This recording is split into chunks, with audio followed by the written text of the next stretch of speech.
and he would not leave my side. Do those Frenchies bark a lot? Not They really. don't they like rah, rah, like it's like a guttural. Yes. Okay. Yes. No. It's not. They're not yip yap dogs. It's like I forgot it was AJ's 1 year. birthday. No, Anthony's been dead for a full year. Who's Anthony? Rumble. My male dog's Rumble's dog. Oh, gotcha. So that's his dog, and I was like, because I was really tripping out. I was like, man, that's odd, that's odd, that's odd, that's odd. Why? And she was like, come on, come on. He was like, no, I'm not. 1 year. leaving. 1 year. All right, leader, take us to the promised land, sir. Guys, Tuesday night. What is it? November 14th. It's almost Turkey Day. We're coming live and direct. This is Muscle Matters.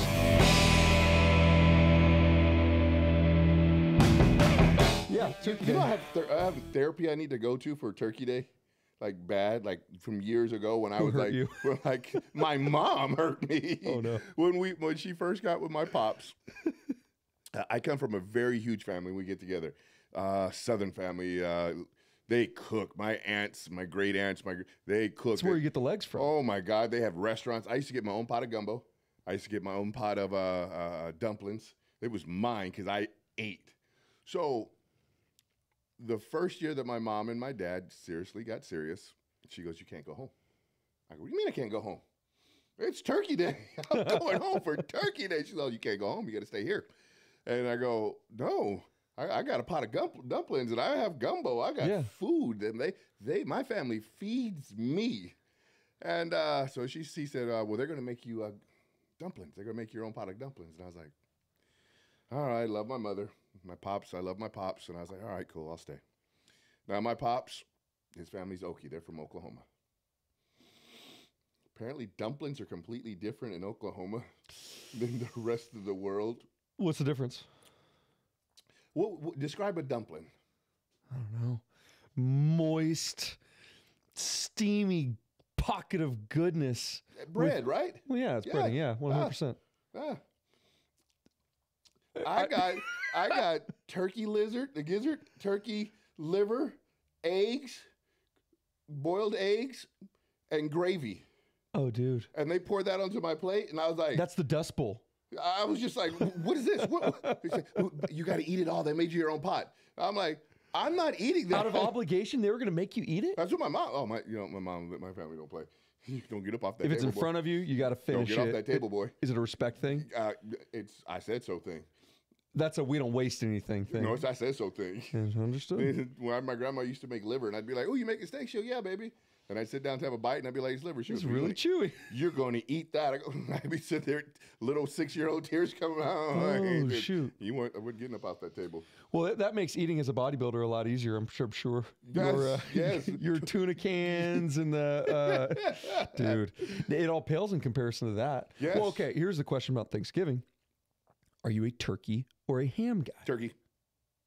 It's okay to be wrong. Turkey. Why? Because I could take a fat nap after I'm done eating. No. That's the stuffing. Well, I never really, for me, pork that ham never thrilled me. I didn't like the texture of ham.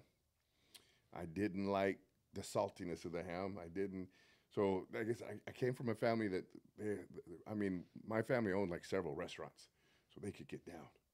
And Ham just never did it? Never did it. Well, then I'm assuming that if they own restaurants and they were decent chefs, they could keep a turkey moist. Okay.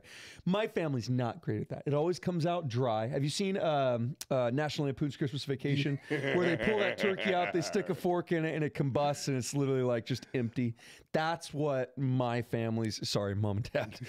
I doubt they're listening to this. My buddy Leon Dinweed's Good Cooking is over there on F Street. He deep fries turkeys every year.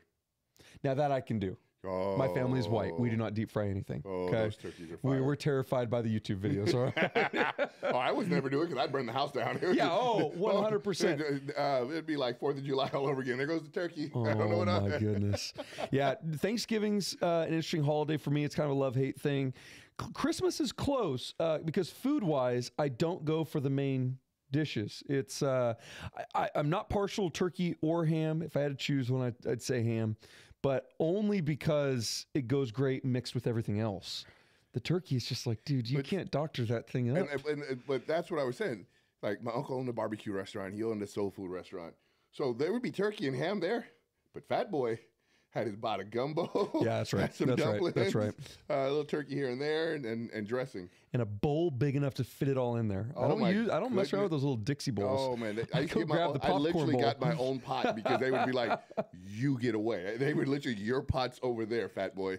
So guys, if you were wondering how Steve maintains this impeccable figure, yes, I am a foodie, professional eater. Now today. Well, this weekend, okay, after Ole Miss. Well, no, this was probably before Ole Miss's game this weekend.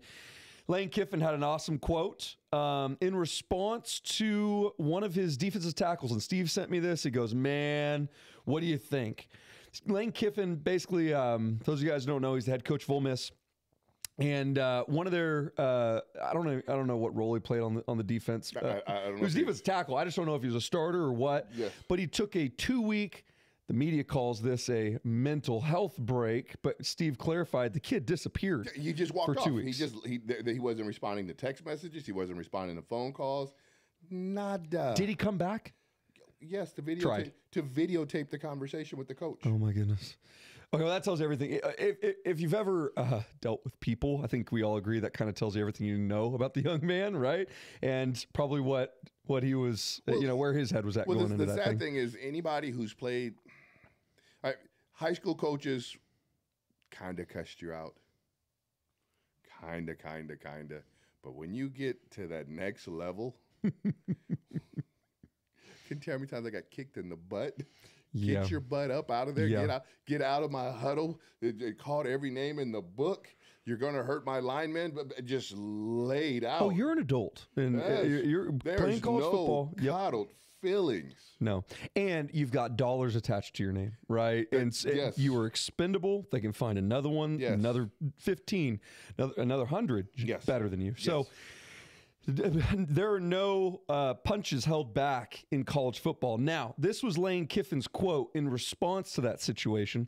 I don't give a flying flip for there are a lot of asterisks in there, and We're keeping it family friendly.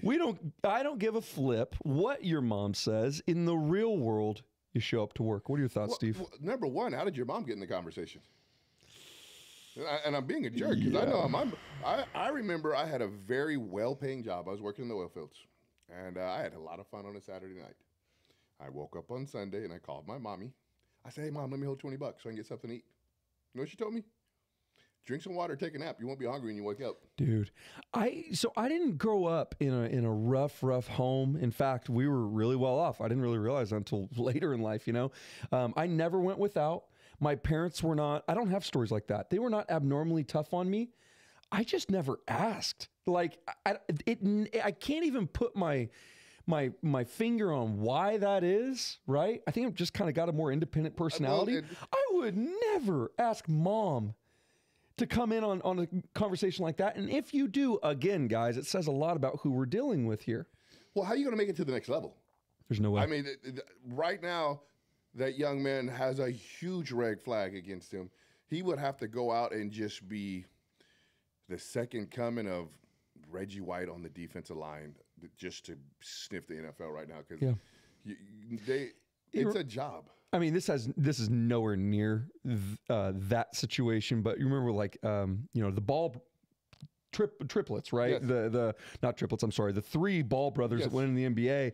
Every team, I mean, it doesn't matter really how good you are. You're taking on the contract of the son and the dad. Yes. It's like, who wants to deal with that? Yes. And that's what I mean.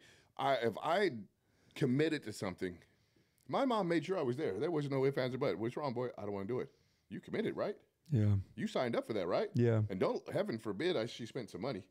Like my mom would be looking at me like, "You said a house, boy. You better go get my house." That's right.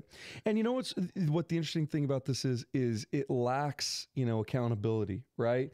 So, okay, from a leader, all right? I told you before we went on air, I recently had to let go of an employee who was not dependable. He did not see, his role as part of a team. He was thinking of himself, the individual. Number one, I mean, like it was pretty evident early on the kid didn't like doing hard things. And so as a result, every time he got a little stuffy nose, you know, or stubbed his toe, I've had other employees that literally like, they're like, hey, I was helping my grandma move, dropped a couch on my foot, and I'm like limping around. I'm like, okay, well, I got coaches that would show up in a wheelchair. You know what I mean? And like, long story short, you'll find any reason out. This might be an unpopular opinion. I hope we don't get hate mail over this, but I'm like, I don't believe that everything that kids claim these days in the name of like mental health, mental illness, depression, anxiety, all these things, it's not always real.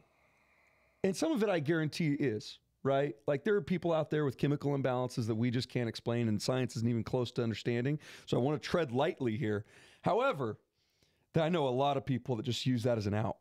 Yes, because they don't want to do anything. So the fact that the coaches, like, we've all seen players just not show up anymore. Heck, I did it in college. I just went, I'm done. And I left. But the fact that the coach was calling him means that he was good enough where the coach was like, hey, son. Because they really don't care. They'll call your parents and be like this, hey, such and such isn't here. Oh, he's at home. How about as a coach that pours everything he's got into that locker room and was probably worried sick about his health? Well, I'm sure he called the parents. You just saw what happened to those Virginia Tech. Yes. What was it? Those players, those three boys got in a car accident. Yes. That stuff happens. Yes. They never get to go home to the parents, right? How do we know as father figures, as mentors to these kids, and no one knows what that kid's home situation was? Like he was probably sick to death over him. I know that my coaches would worry about me. Well, you get day one, and you're going to look at the teammates. Hey, where's Bubba at? Oh, I don't know, coach. I ain't seen him. Okay, cool. That's a completely different thing skipping out on a locker room. And now they're going to look. They're going to look at one of the captains or one of the players and go, hey. See if you run Bubba down. By day 2 or 3, it's now like, crap. Now, the first converse call is to the security. Yeah. Because the last call you want to do, and it's the most important call, but the last call you want to do is the parents. Yeah. Because now I have to tell the parent, I've lost your son. And I wonder if that's when mom got involved, right? And she's like, oh, he's home. And so at that point, okay, he's home. Okay, cool. Now the coach is going, well, sit in the back. Ugh. Well, he's not ready to go back, coach. Like, Yeah. No, send the kids in the back. He's What's homesick. He missed my cooking. I'm sorry. And for those of you guys listening, if you did not, I don't know if basketball, baseball, I never got to that level where you're playing year round or whatever. Football, because the season is 10 to 13 games really. At that level, 2 weeks is an eternity. Yes. That's 20% of the regular season. You have guys like those big linemen.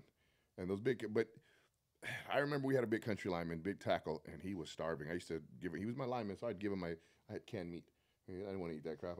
You can have my canned meat. And he would eat Always been a canned meat guy, huh, Steve? Have you ever seen one of those big canned meats? Oh, yeah. Oh, yeah. Yeah. And he would eat it, but he was country. So that it was no big deal for him. And he would eat that, and he would cry every day. And he got on a bus and went home because he went home because he said he was hungry. Now, we were a little poo-butt JC. The coach was making a boatload of money because it was all Prop 13 athletes that were hidden there. So the coach was driving around in a BMW, living in a big giant house, but we were starving. Right. And so the coach, I remember the coach going, hey, what happened to him? I go, he got on a bus and went home. He goes, you guys did try to stop him? I was like, I think I was 19. I'm like, yeah. What do you want us to do? Yeah. A little bit different circumstances. Yes, right? But now you're talking about this is a major D1. Major D1, he's not starving in a major D1. No. So it's not hungry. No. He's probably not. He's probably at least a 3 to 4 star recruit. He's probably never been punched in the mouth. Remember we talked about that last week. Mm-hmm. Getting punched in the mouth, and all of a sudden you're going, I'm not good enough. I have to stand behind this guy. Mm-hmm. And the reality is I have to stand behind this guy. I mean, you hear The Rock. The Rock talks about it all the time. This dude is famous, rich, and has a great life, and he will fall back to Miami and then Warren Sapp showed up. Yes, exactly. I thought it was Dewey's year, and then Sapp walked in the door, and I was like, oh. And he was just a utility man. The part that really bugs me about this is that, okay, so I see kids doing it in high school, and I see kids doing it really at every level. Yes. And as a parent, I would not allow my child to quit. I'm getting ready to one up. You keep going. Even if he stayed on campus and was just like, hey, mom and dad, I'm not coming home or anything. I'm staying here. I'm just quitting football and I'm just going to focus on my studies, whatever. I still wouldn't allow that habit to manifest in my child. I can't think of a worse trait than quitting, you know? I'm going to one up you in that Go ahead. conversation. You said mom and dad, right? What are the chances there's no dad at home? Ole Miss, probably pretty high. So now we have no dad at home. We've got no father figure. So we've got nobody to look and go, get your butt back over there. Mm-hmm. Mom's going to coddle. I mean, mom's going to, I'm old as dirt, and my mom is, I'm still mama's boy. My kids, my sisters and stuff, they go, oh, that's number one. That's the favorite.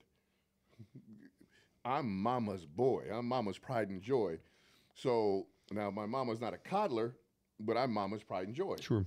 So most That's a good distinction there. most country folks, and I don't be stereotypical, forgive me. The mother is the mother hen of the family. She takes care of them. She feeds them. There's a grandma somewhere involved. There couldn't be a male somewhere involved, because if he had a strong male role model would be like, hey, come on, let's talk about it and let's drive back. We'll sit down with the coach. Absolutely. So that would be my first thing. Like, hey, you can't quit. You started this. Mm-hmm. Write it out. Just write it out, see how the year goes. If it sucks at the end of the year and you're not getting what you want, come home. We'll find you another place to play. Yeah, and that's an astute observation. We don't know what's going on at this kid's home, but generally speaking, when you see men, boys, and that is a man we're talking about, without that kind of backbone, it's usually the home that's lacking that backbone. And that's been my experience, okay, both as a player and now as a coach, having trained over 1,200 athletes. The kids who have the biggest issue with this are kids from broken families. So splitting time between houses, or they never see dad, whatever, but he's not there 24/7. Or I've also seen incredible softness from kids where the dad is like a doctor that works from 8 a.m. to 8 p.m., an on-call surgeon. And I don't mean to pick on doctors or anything, but, professionals that are away from home all the time. It doesn't matter. They've never played sports, and they're not interested in sports. Sure. My GB1, he was playing baseball, and I'm out there. I paid for the season. I'm out there, and I'm playing background. Mom and dad are sitting there. My daughter wants him to be an athlete because it's in her bloodline. She's like, he's got to be an athlete. He gets tired and comes over, and I'm like, boy, you can't be tired. Your team's still out there. Yes. You have to go out there with your team. You get to come drink water when you guys come in. You got to go back. Watching his dad coddle him, I wanted to hit him in the back of the head with my shoe. Like, he was coddling him more than my daughter. And my daughter was raised by me, so she's a little more manly. And I was just like, tell your son to go back out there, man. You can coddle him later on, but you're setting him up. Not, somebody's going to depend on that young man. You either coach it to happen or you allow it to happen. Yeah, because I always talk, when I talk to kids, I'm like my girlfriend's son, he's always mad because I make him take out the trash. I make him do certain things. I tell him, I said, at some point in life, you're going to be a man. I get on my nephews the same way. I'm like, at some point in life, you're going to be the man. Don't ever let your mom hit the door. Don't ever let your mom gas up the car. You make sure you do all these things, because at some point, you're going to be somebody's man. And as a man, you're supposed to do these things. I don't want to get up at 3 a.m. and go outside to see what the dogs are barking at. Yep. But my responsibility. Yeah. The car's got a flat tire. I don't want to go change the tire. But guess what? It's my responsibility, because I'm the man of the house, and that's what I'm there for. So I think this young man doesn't have it. And like you said, the mom, and I hate to pick on the mother. It's just because her name comes in there, and her name's in there, and she didn't get her son to go back. Somebody is setting this young man up for a lot of failure in his life. Yeah, where else is going to pop up? Because, and I'm not even talking in a sports world. Mm-hmm. You get any type of job. Yeah. You don't show up to your job for 2 weeks. You do not have a job. You're not fired, so you can't get unemployment. You have abandoned your post. You have voluntarily quit, especially if I've called you a couple times. Hey, man, you coming to work? Hey, man, you coming to work? Next week's schedule, you're not on there. I'm not calling you no more. You show up, hey, I'm here to work. Yeah. Oh, well, we got somebody to fill your position. You volunteered. I mean, it's in the book, voluntarily abandoning your position. So you are teaching this young man how to check out of life instead of stepping into life. If he needed therapy, then where was the counseling? Oh, and they are so supported in that regard at these major Power 5 schools. Yes, and that's why come back to the school where we have psychologists here. Yeah. We don't have a problem with you, young man. And that's what the coach was like, bro, you didn't. I mean, did you listen to the conversation? Did you listen to the whole speech? Did you go to the part where he talked? No. He's literally telling him, you ghosted me. We were trying to get you so we could see what's wrong with you. You ghosted me. Like, he's just like, and very like, we tried to get you. So like you said, they got somebody to talk to you. Yes. They have sports psychologists. You know, you're on a school campus. You have a counselor. I can walk over. This is not a rinky-dink junior college. This is not a D2. This is not a lower D1. This isn't an HBU. This is a major Division I school. And even regardless, I wouldn't let my child quit junior college. Middle of the season, dude, no way. You know, like, hey, I understand if your interests change, whatever, but it's not. It goes back to that old like euphemism or whatever. Muhammad didn't raise a quitter. You know, well, okay, like that is okay. Cool. You don't want to play sports no more. You leveled out. You realize you're not good enough, and you just hate sitting on the bench. Totally okay. Okay. Totally What are we gonna do? Yeah, that's the next question. Like, so what are you gonna do? You said you wanted to go to college and play football. What are we doing? Because you're not sitting on my couch. That's a whole different conversation. You're absolutely right. At 18 years old, school or get yourself some sort of PT. The only thing that's going to develop people as humans is engaging in activities that stretch them. And that's why I think sports are so cool. They're so challenging in so many ways. There's so many, an infinite amount of adversities that you can encounter, you know, just having to overcome, like Tom always says, right? I think that's why sports has taught me more lessons than I ever learned in the home. I still am driven by sports, and I'm not competitive anymore, but I had a dream the other day. I had it twice. And I was playing ball, and I stood up the guy, and then my legs gave out. I got pancaked, and I woke up, and I went, oh, no, no, no, no, no, no. So I started squatting again.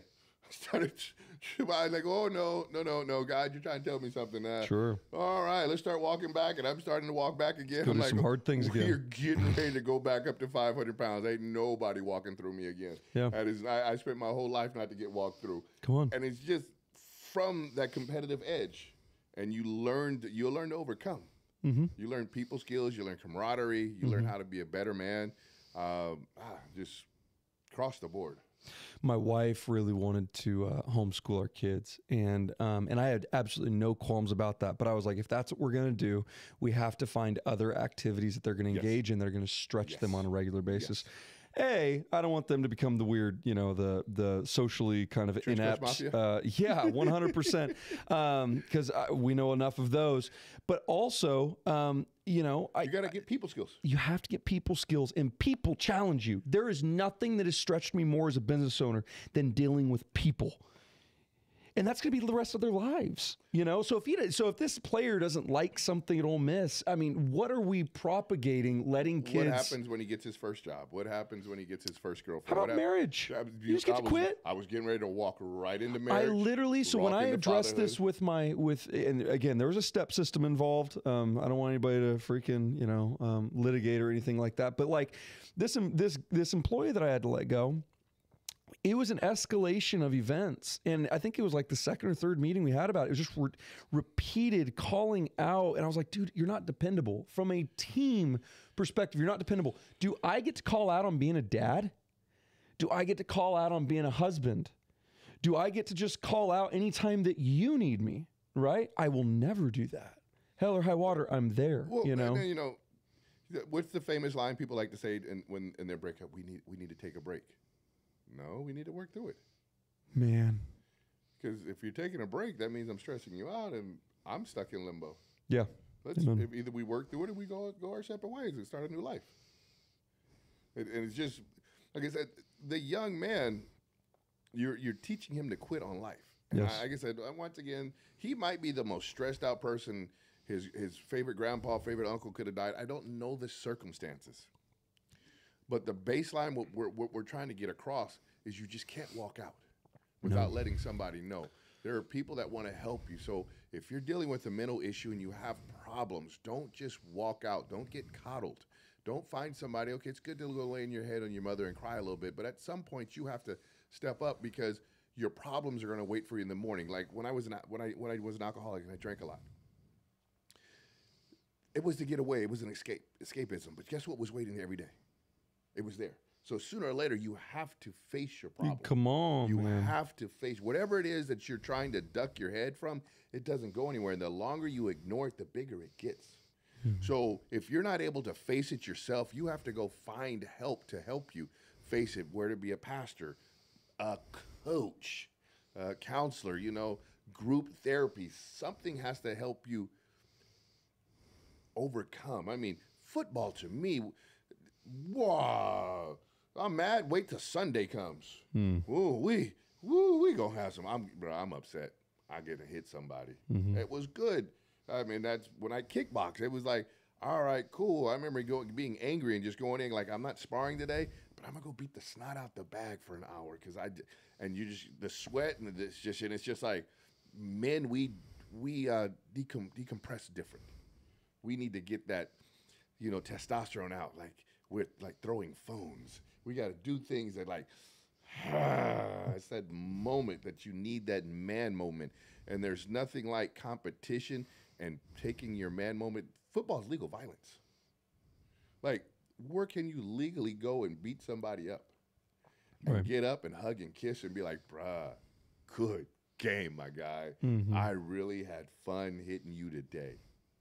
And now you're like, I need to go sit in the cold tub, go find a sauna. Where's the massage table? I need to eat. Yeah. I'm going to cramp up later. Probably. I don't mean for this thing to take a dark turn, but you talked a little bit about your testimony. Before I knew the Lord, coming out of one of the darkest, I was in the middle of actually the darkest year of my life. At 19 years old, I had literally nothing going for me because I was out of football and kind of in the interim between high school and college. And one night when it got to its absolute darkest moment, I was found myself sitting on the train tracks in my truck waiting for a train to come because I was ready to quit. And none of my friends came to my aid. No, none of that stuff. I wish I had a cool story where someone just, totally redeemed me. It wasn't that. Wasn't even Jesus at the time. That came later, praise God. But at that moment, the only thing that got me off was just an unwillingness to I was like, okay, that was a really stupid moment. I'm not really quitting. You know what I mean? That 19-year-old, 16, 15, everybody's thought about, oh man, I don't want to be here no more. Yeah, exactly. Dude, I was such a sad sack. Nobody loves me.